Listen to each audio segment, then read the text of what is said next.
Hello, everyone. Welcome back. I am Kris.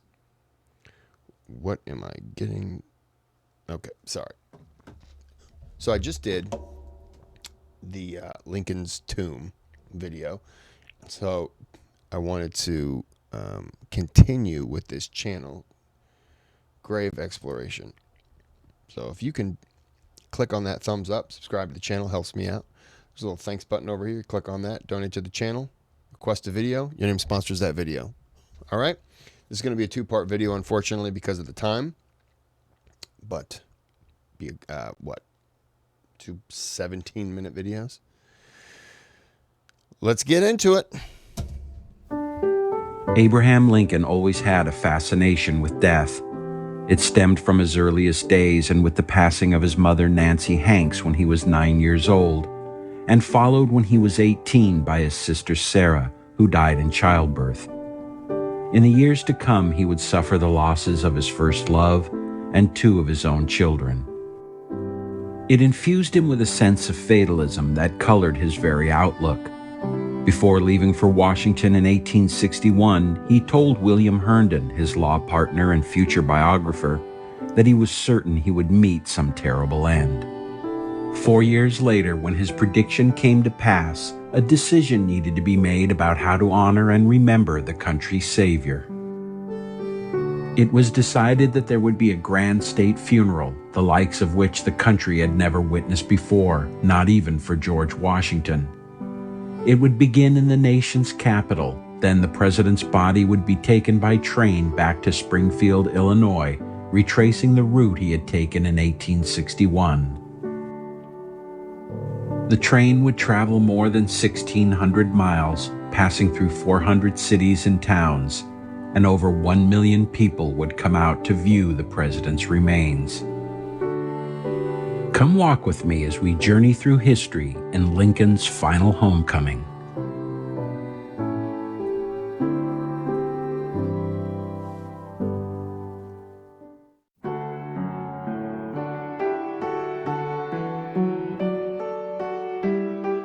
The story begins on the night of April 14, 1865. It was Good Friday and the United States had been at peace for 5 days. On that day, President Lincoln was happier than he had been since before his first term in office.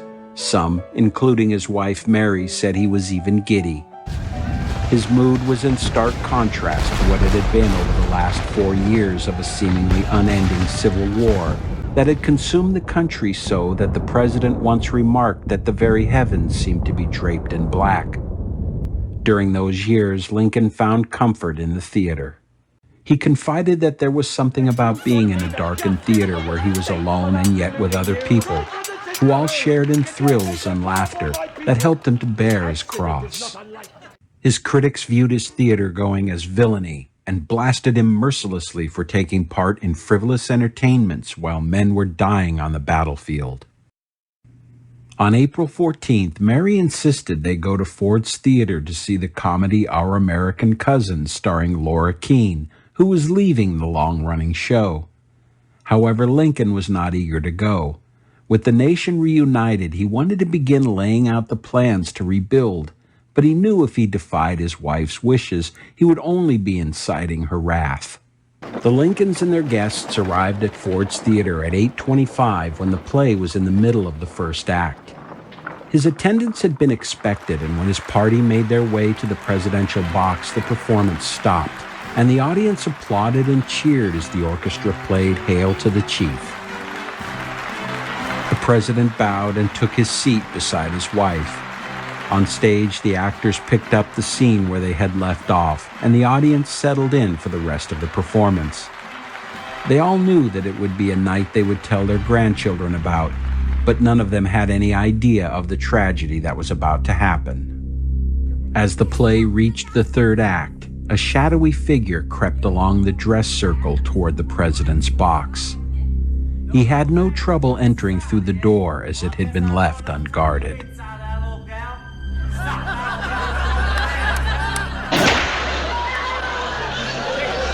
Those who heard the muffled gunshot believed it was part of the play. Moments later, a man leapt from the president's box and fell to his knees.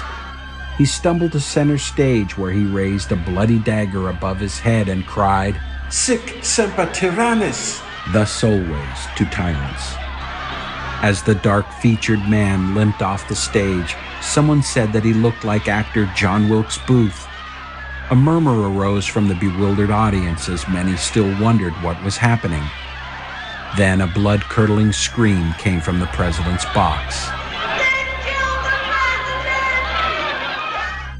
Mary Lincoln's cry of utter desperation dispelled any notion that what just happened was all an act.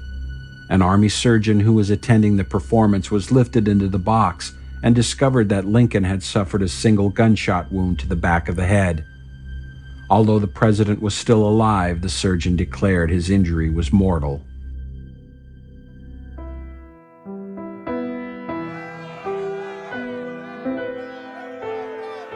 Not wanting to have the president die in a theater, it was decided that he would be moved across the street to the Peterson boarding house.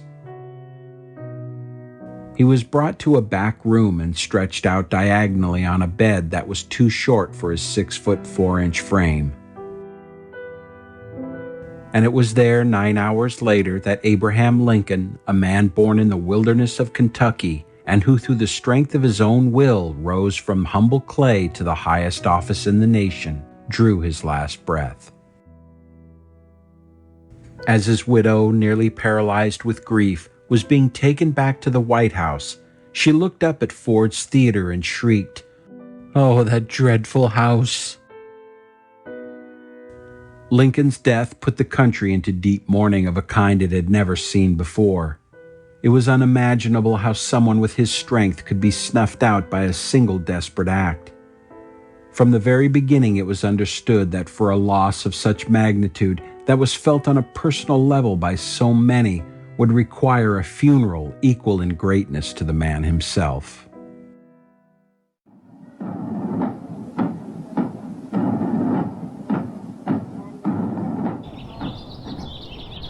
On April 17th, Abraham Lincoln's casket was placed in the East Room of the White House.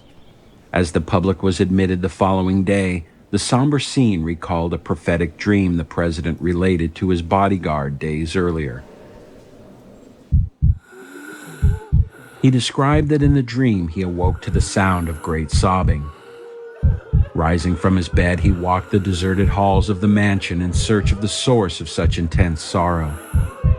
Finally, he came to the East Room, where he saw a coffin placed upon a catafalque draped in funeral vestments.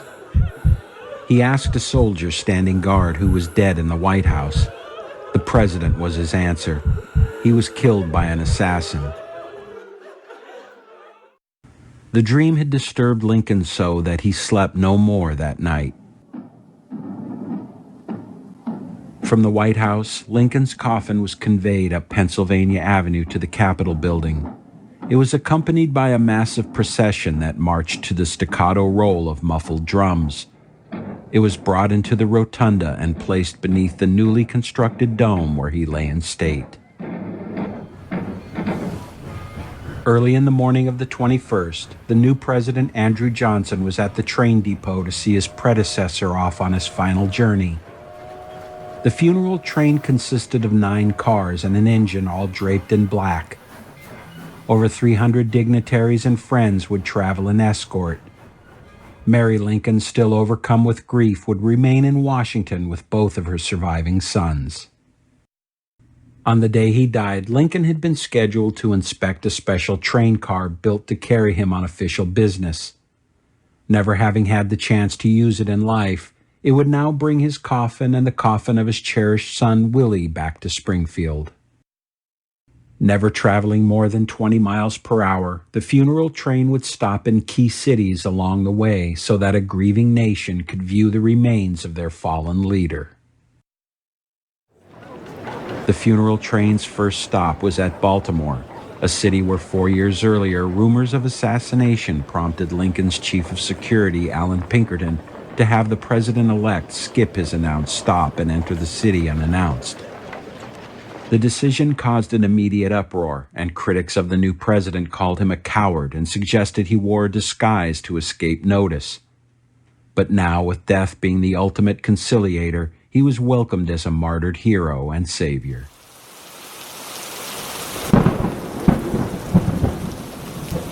The funeral procession planned at Pennsylvania's capital city was canceled due to severe thunderstorms.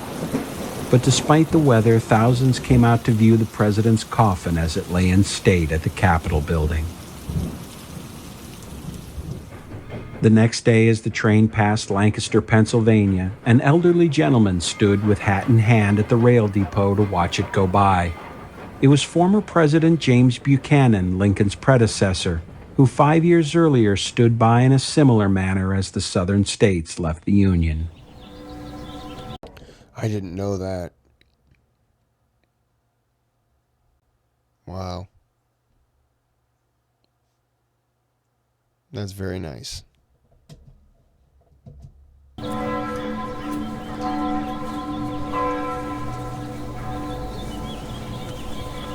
In Philadelphia, Lincoln's coffin was taken to Independence Hall and placed in the same room where the Declaration of Independence was signed.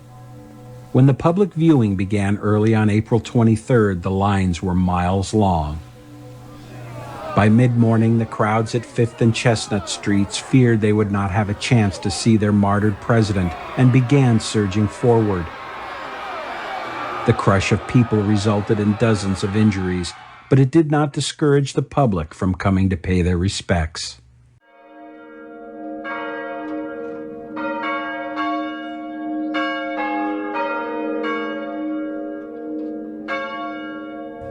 When the funeral train reached Jersey City, President Lincoln's remains were taken by ferry across the Hudson River and placed in the rotunda of New York City Hall. Just before the doors were opened to the public, photographer Jeremiah Gurney was permitted to set up his camera and took the only known photograph of Lincoln in death. For years, the image was believed lost until 1952, when it was rediscovered by a 14-year-old Lincoln enthusiast. On April 25th, the grand funeral procession marched up Broadway. When it reached Union Square, it passed the mansion of Cornelius Roosevelt. A photographer captured the moment and by chance caught the images of a 6-year-old future President Theodore Roosevelt and his brother Elliot watching from the window of their grandfather's house. New York City was also the site of an ugly occurrence that marred the solemn event. When the procession was being planned, over 5,000 African Americans announced their desire to join in the march. However, the city council, which was tightly controlled by Tammany Hall, issued an immediate ban. Upon hearing the news, Secretary of War Edwin Stanton issued an order forbidding discrimination against people of color. The city council was forced to reverse themselves, but sadly, most African Americans, fearing reprisals and arrest, stayed away. From New York City, the funeral train traveled north to the state capital of Albany, and here, as everywhere, throngs of people were on hand to share in a moment of history. In the afternoon of April 26th, it began its journey west to Buffalo.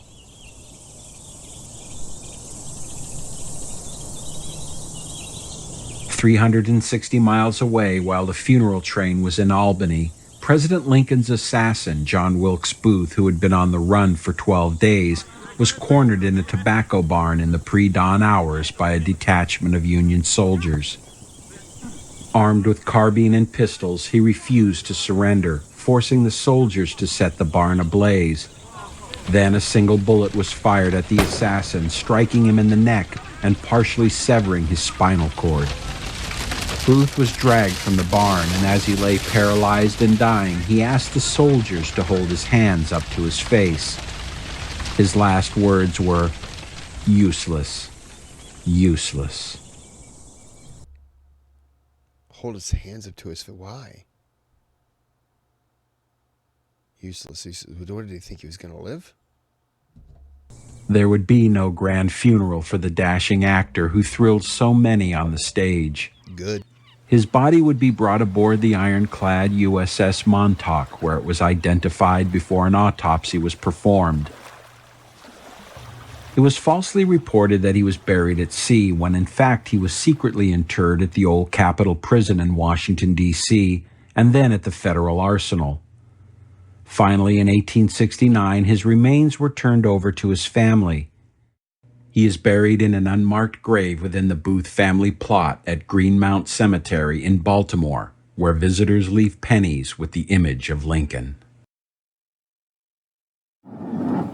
At Buffalo, the coffin was placed in St. James Hall. I've also heard that at Ford's Theater, there are Southern sympathizers who leave pennies on the like alleyway, and they leave them face down as a sign of disrespect. Like South or Booth supporters or whatever, but they leave them face down as a sign of, ha ha, that's what you get. And then they leave them at Booth's family plot with, Lincoln face up. It's like, come on, it happened in 1865. Can't we move on? One of the people who came to pay his respects was the nation's 13th president, Millard Fillmore. Fillmore had no love for Lincoln in life, and in the 1864 election had campaigned for his opponent. But on this day, old rivalries were forgotten. Another mourner who... Fillmore also was the 13th president, and he took over for Zachary Taylor. So he kind of understood. Zachary Taylor, not assassinated, clearly, died from drinking tainted milk and eating tainted cherries or something like that. He had some adverse reaction to it, killed him. But he understands, taking over because of someone dying. So that would make sense as to, clearly an assassination completely different, but you are taking over for a president, so. Came was a young attorney named Grover Cleveland, who avoided the draft during the Civil War by hiring a substitute to serve in his place. Within 20 years' time, he would become the 22nd President of the United States. And the 24th. On its journey from Buffalo to Cleveland, the funeral train passed the small town of Westfield, New York, that was the home of Grace Bedell, the young girl who wrote a letter to candidate Lincoln in 1860 suggesting that he grow a beard. In Cleveland, the problem of overcrowding and slow lines was solved by placing the president's catafalque beneath an outdoors canopy in Monument Square. They claim that in so doing it permitted over 10,000 people per hour to pass by his coffin.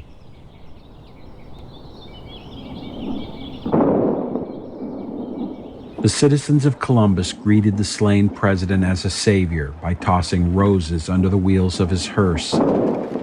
As in all the cities preceding it, muffled drums, church bells, and distant cannon fire were heard as the procession advanced towards the State House. It was early in the morning hours of April 30th when the funeral train crossed into Indiana. The state was Lincoln's home from age 8 until he was 21. It was where his mother and sister were buried, and it was where his father Thomas married his stepmother Sally Bush, and it was she who recognized his wonderful mind and put him on the path to greatness. After leaving Indianapolis, the funeral train made an unscheduled stop in Michigan City, Indiana, where over 100 dignitaries from Chicago boarded the train to accompany their state's adopted son home. The layover was less than an hour, but the people of Michigan City made the most of the time they had. On the morning of May 1st, people gathered along the shore of Lake Michigan to watch as the funeral train rolled slowly over the Illinois Central train trestle.